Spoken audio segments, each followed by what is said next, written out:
to Newrealities. I'm Alan Steinfeld, and this program is about the evolution of our being, our spirit. And what we're coming into now is a shift in vibration, a shift in consciousness, and that's why I'm talking to a good friend, Francine Vale, who understands this motion, this movement. I mean, she's a mystic and a visionary, and lots of people are moving into these visionary states. And before the show, we talked a little about timelines and what, because it seems like, you know, with the election, there was a timeline shift. It wasn't supposed to be that way. No one was expecting, of course, somebody must have voted for him, but, you know, nobody was expecting it that I knew, and we were living on a certain sort of time frame, and this other thing happened that said, well, this seems like a bad movie or something. Yeah. So how do you understand timelines and this shift, and is there another dimension where something else is happening? All right, thank you. The way I understand timelines is the way it was given to me in 2009. And it was given to me one night, the night before I was giving a presentation, and I was shown a picture, and I drew the picture out. I don't have it with me, but the picture, it was about timelines. And what they showed me was there was an original timeline, and that timeline was all good. Like there's the ultimate state, the perfected possibility. That we read about in the Bible of Adam and Eve in the Garden of Eden, that we could use as a model for the original timeline, where God said, I don't mean to be religious, but that's a blueprint. sometimes it's a good reference. Yes. So God said, it is good. It was good. It was a good timeline. Good Yes. meant good. Yes, okay. It meant that there was no bad. Okay. All right. So in that timeline, it was a very big timeline because it was all good and expansive. So there was nothing negative. It was only love, abundance, and comfort. The sun warmed the earth, and the people that lived there ate off the fruits of the earth, and everything was in harmony. Now, what happens here on this planet is probably part of the experiment of life on Earth, is that there is the duality, and it was time at a certain point for the duality to make itself known, and the dark energy began to show itself. And it showed itself in the story of Cain and Abel, where brother, literally brother against brother. Does it have to be called dark, or is it necessary for us to be aware of a bigger picture, you know, that, you know, I don't think there's necessarily evil, but is like, yes, brother against brother, but it shows us also the eternal part of life. I mean, it's there to show us something, right? It's there to show us what we don't want. What happens is there are people that want it. And so, but it interferes with the goodness.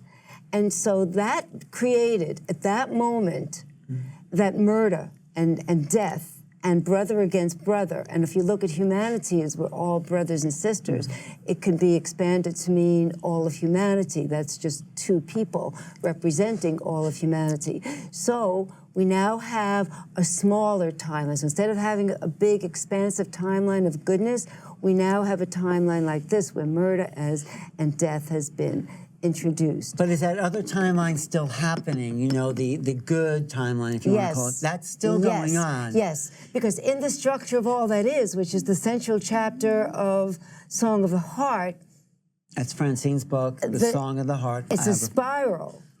And what it says is, we enter a moment of time. As we're sitting here, we are entering into the next moment of time. That moment of time that we enter into, as I'm speaking, and as we're nodding our heads and the camera's rolling, that moment has always been there, waiting for us. The moment that we just left, when we walked through the door, that moment was waiting for us, and it's still there. So can we jump? So time always exists. The time that we have been in when we were children still exists. It still exists. It's on that spiral, but we are moving along. How do we know that still exists? Because it's there. It's part of the all that is. That's what people say. Once something is here, it doesn't go away. It's here. So when we create garbage, the garbage is here. If it doesn't decompose, it's going to be here forever. So time is here. We are actually travelers through time. Now, when you read the structure of all that is, it teaches you in the manner of a spiral. So you'll start here, and it will be repeated maybe 2 or 3 times, but each time it's repeated, it's bringing you up to a higher understanding. So the highest understanding is that we are travelers through time. Time exists, the past and the future. But does it exist because it's always now? It's always the same time. I saw a guy who had a watch that said now. You know, it's always now. Yes. So does time really exist for the present consciousness? It exists here in third dimension. Outside of third dimension, it is not time as we know it. Some people think that, you know, your life is like a film strip and you take it out and where you are at the present moment is one frame, but we can look at from outside of it and see the whole strip as we stand outside of time. So what do you say about that? When we're outside of time, we don't see it as a strip. When we're outside of time, we see it from a different perspective. And that perspective is more of a heart-centered perspective. So when we pass over, they talk about the timeline, the time review, life review that we have. I don't know. I don't know about that, but I know that when you're really gone, when you're really dead, and you're out of this life, you will experience your life based on the heart-centered experiences that you had. So the lack of love will be the first thing that you will have to experience. What you did to hurt other people will be the first things that you have to re-experience. Why do we have to experience that? Because those are the things that are most important. Name them again so I know what they are. Heart-centered. So say I die and I'm in the next world, okay? And I'm going to now, in the company of angels, because we all do it with angels, depending on where we have brought ourselves to, the angels will be of a certain caliber. Okay? So our conscious understanding will allow us to have either higher angelic beings or angelic beings who themselves have not evolved that much. You understand? So the first thing that they will say to me is, you brought a lot of love into the world. And they will show me places and people that I was bringing love into. And we will show you where you brought love in, where you were really, really challenged. Because that's the test, that's the mark. It's easy to love when it's easy. Okay? Right. Now, when the baby is just a baby and you hold it, it's really easy to love it. When it gets to be 2 years old and it's saying no, no, no, it's a little harder. So when you are in that higher place, you are shown those heart-centered things. Now, you will be in joy when you see the places where you brought love in. And if you did not bring love in and you turned your back on someone who needed love, you will be shown that. See, these are important. Now it could have happened when you were 10 and you bullied someone, or it could have happened. Can you ask for forgiveness and you know, say, oh, you know, yes, I wasn't nice, or it wasn't nice. That's right. And can you shift that timeline possibility to be quite You can. There are things to be done. But after you examine the heart-centered things, then you will examine those things that you did without thinking. Really? Spontaneous things that you did without even thinking. It was just like somebody's drowning, you jump into the water. Or you get really angry and you slap somebody. Things that you did without thinking. And how does that show up? They will show you the good things and that you did. What do I do with that? So they show it to you, and then what? You are learning as you see it. So don't slap someone without thinking, is that what you're saying? If somebody was going around, A person Try who not to. most people don't, but the people Yes. that do will be shown those things first. And what will they learn from that, though? They will learn that it was not the right thing to do because it was the opposition of what was being called for at the time. I mean, sometimes we could learn that ourselves by saying, oh, yeah, I shouldn't have done that. But we're talking about like in a higher dimension. Yes. Outside of time, we see our life different than we do here. If here, we start from the time we were a child and we think about how we progressed, how we learned, and we got into this school or that school, and then we got this job or that job. But then we were married, then we were not married. So, but in the higher realms, we don't see it like a linear time. I'm saying we're seeing it. How do you see it as in the higher realms? Not in that, you're seeing it all at once. Well, it depends on what the totality of your life experience was. If you were a good person and you were doing good things in your life, and that was the major balance of your life, that will be what you are shown.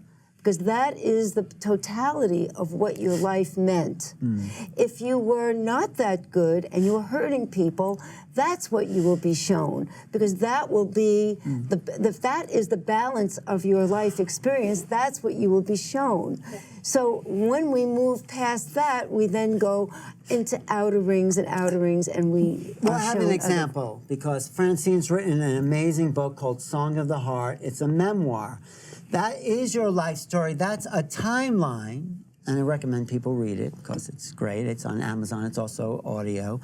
But when you look at your timeline as in your biography, in your memoir, that is you. Yes, but I'm also I'm moving fluidly back and forth in time. When we remember things, Yes. that's moving into the past. But when we have a vision, we are moving into the future, and we are making them present in this present moment because it's in our consciousness. Could it be that biography, or whatever you want to call it, is not really you? It's you in a way, but it's not who you are now. That happened to another person, and in that's a sense. what it was. That's exactly what it was demonstrating, is the evolution. My life and everything I studied in my classes and read and all that I learned about psychology and people and women's studies and relationships, all of that was put into it. But my life stream was used to be a universal story of what it's like to live on this earth and to experience many painful things and to transcend them. I was supposed to be demonstrating how to transcend those things, not to let them get you down. And then finally arrive at part 2, where I'm now being taught by the light beings. So once I get into part 2, you see there's a whole different voice. The voice changes. The voice changes from... It does. From, oh, Danny, why did you do that again? To, oh, my dear spirit guides, oh... You know, and it just you become transcendent, and so you leave behind that part of you that was in survival mode, right? And you move into a place of being, which is a lot more comfortable. Yes, because you're not suffering anymore. But how can people take that lesson? I mean, people out here, and how can they use that understanding in their life now? Let's say they are suffering. So, what do you suggest? Read the book, and you'll see how when I'm suffering, I reach up for something higher. So instead of staying in bed and feeling sorry for myself and saying, oh my God, I got this terrible diagnosis, and oh my God, what am I gonna do? I jumped up and I said, no, that's not gonna happen, wrong program. And I proved to myself that it was not going to happen by not allowing it to happen. So I used my conscious intention and my physical body by pushing my physical body. So is that what you tell people to do, if listening, if they're watching and they are in... to do that? Yes, you can. You can push yourself and not allow yourself to become brought down by depression. That's what depression is. It's when you are so overwhelmed by this these hardships in life that you become depressed, and then you become immobile, and you get more and more and more, and you get used to a different lifestyle. But it's also to look at it from that point of view. You're saying, okay, you can see yourself depressed, but you're the observer of the depression. Yes. You're not the depressed person. Right. So I always have my own dialogue with myself. And I'll say to myself, Francine, get out of bed, okay? You've been upset.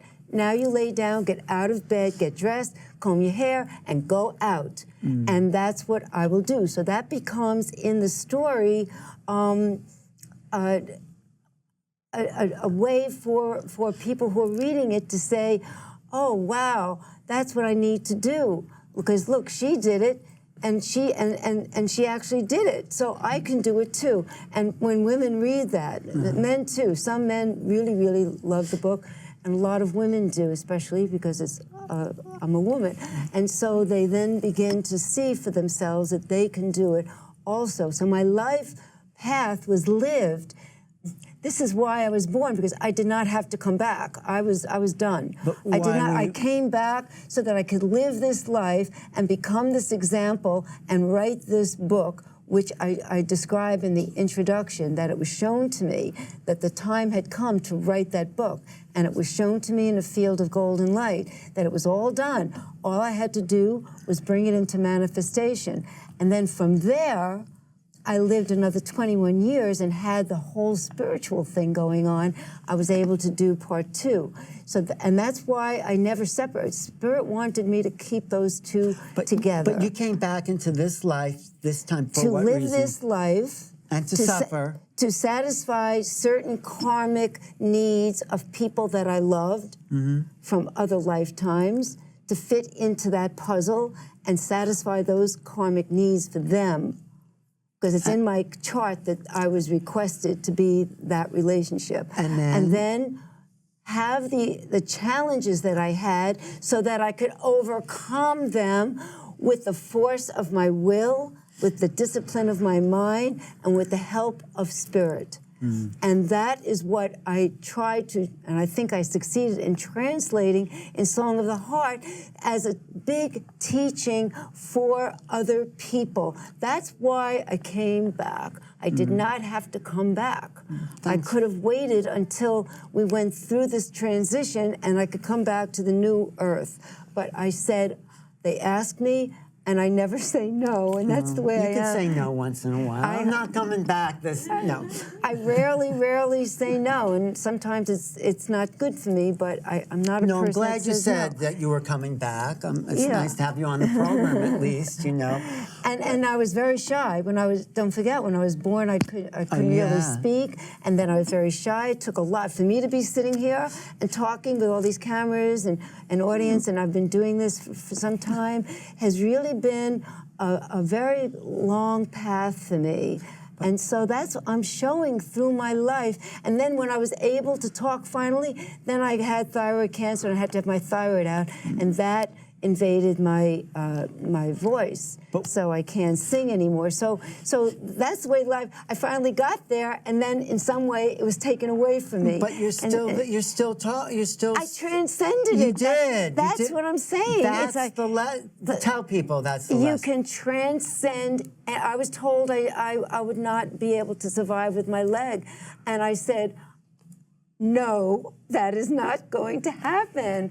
I'm going to I don't listen to that. That's the wrong program.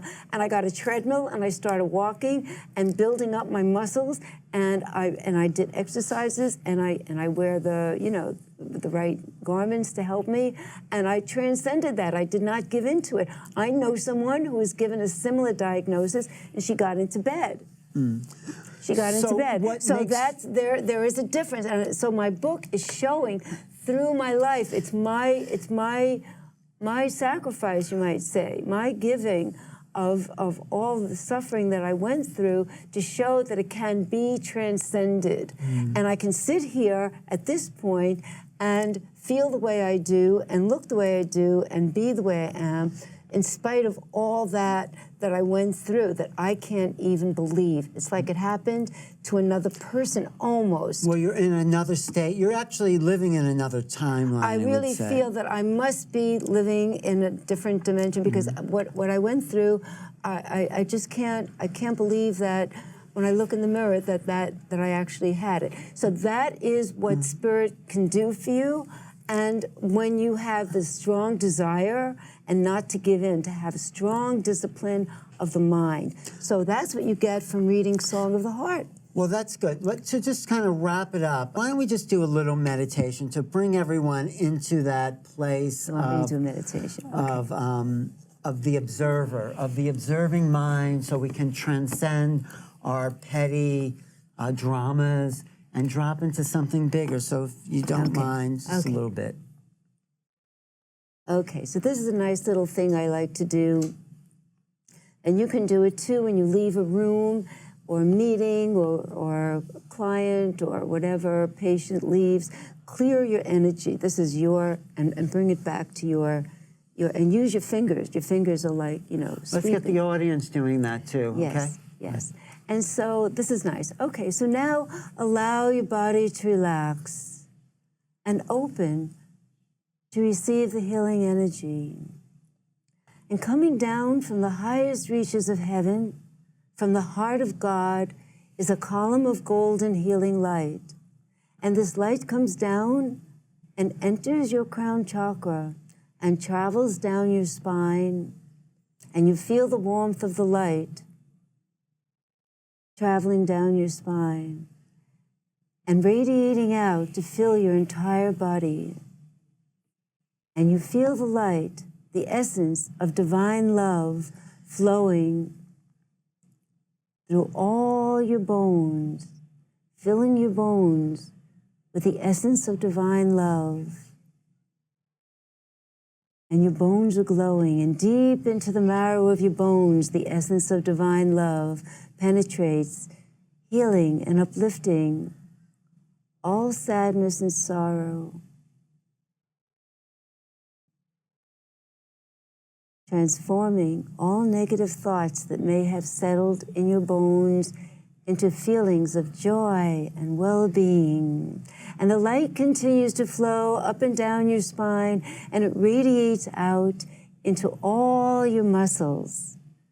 All your muscles, every muscle, large and small, completely filled with golden light. The essence of divine love fills every muscle of your body, transforming all stress and anxiety that may have lodged within your muscles into feelings of joy and well-being. And the golden healing light flows into your bloodstream and into all your organs, into your veins and blood vessels and capillaries. And the essence of divine love, dear friends, is flowing through your veins. And you feel the essence of divine love transforming stress and anxiety into feelings of joy and well-being. And you feel yourself growing lighter. And every cell of your body is vibrating with the essence of divine love. Your heart completely connected to all that is, knowing that you receive abundance of love every day, and that you can give love to all who come before you as much as needed, and still have abundance of love for yourself. And in this way, you begin to feel yourself glowing lighter and lighter, and the light is glowing all around you. And you feel yourself floating in a cloud of divine love. And in this cloud of divine love, all healing transpires.